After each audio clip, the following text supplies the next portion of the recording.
যুবঙের কারণ বলেন তো কয়টি? নামাজে অশুদ্ধ পড়া, নামাজের ভিতর কথা বলা।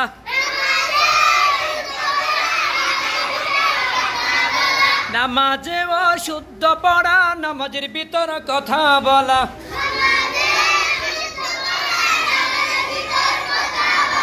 কোন লোককে সালাম দেওয়া, সালামের উত্তর দেওয়া।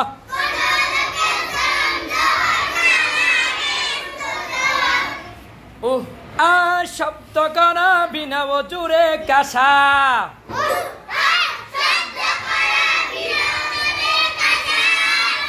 আমলে কাসির করা।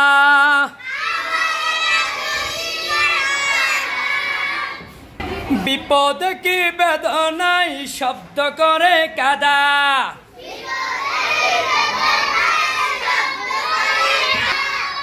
তিন তাসবিহ পরিমাণ সতর খুলিয়া থাকা।